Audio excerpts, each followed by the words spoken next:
এই বনের পাখি, তোমরা এখানে কি করতেছ? তোমাদের কাজ তো বন জঙ্গলে ঘুরে বেড়ানো। আমার কাছে কি চাও? আমার কাছে আমাদের ক্ষুধা যা লেগেছে, চাবে আমাকে তা কি কিছু আমি খাবার তোমাদের দিতে দিবে? পারবো? আমাদের যদি কিছু খাবার দিতে পারো, আমরা তোমাকে খুব উপকার করব। আমি খাবার কোথায় পাবো? আমার কাছে কি কোনো খাবার আছে? তুমি বরং অন্য কোথাও যাও, সেখানে খুঁজে দেখো, খাবার পেতেও পারো। আমার কাছে কোনো খাবার নেই, তুমি এখন যেতে পারো। আমরা দুইজন 2 দিন হলো না খেয়ে আছি, আমাদের কিছু খাবার দিলে খুব ভালো হতো। আল্লাহ তোমার মঙ্গল করবে, তুমি একটু চেষ্টা করে দেখো। আমার কাছে কোনো খাবার নেই, তোমরা বরং অন্য কোথায় গিয়ে দেখো। আমার কাছে যতটুকু খাবার ছিল সব খাবার শেষ হয়ে গিয়েছে, আমি তো না খেয়ে আছি। পাশের বাগানে একটা আম গাছ আছে, সেখানে তোমরা যদি যাও তাহলে সেখানে কিছু পাকা পাকা আম খেতে পারবে। এই বুদ্ধিটা যদি কাজে লাগাও তাহলে তোমাদের পেটটা ভরে যাবে। সেখানে অনায়াসে তোমরা কয়েকদিন আম খেতে পারবে, পাকা পাকা আম। তোমরা সেখানে যাও।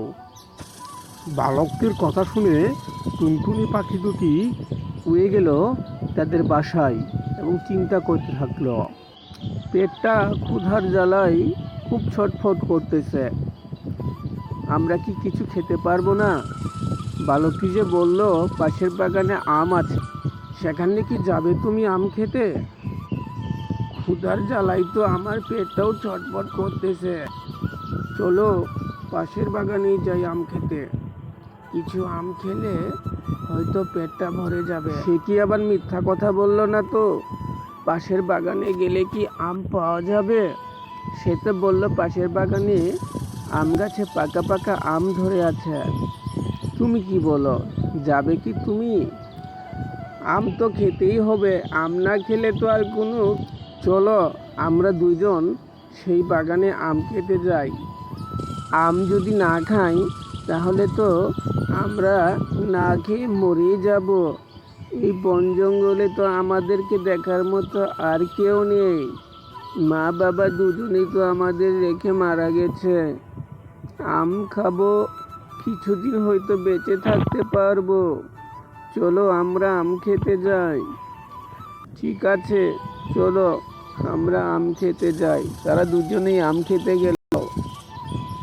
কিছু দূর যেতে যেতে তারা আমের বাগানে পৌঁছে গেল এবং আম বাগানে পৌঁছার পর তারা গাছে অনেক পাকা পাকা আম দেখতে পেল। তারা দুজনে একে অপরের সাথে কিছুক্ষণ কথা বলতে লাগলো।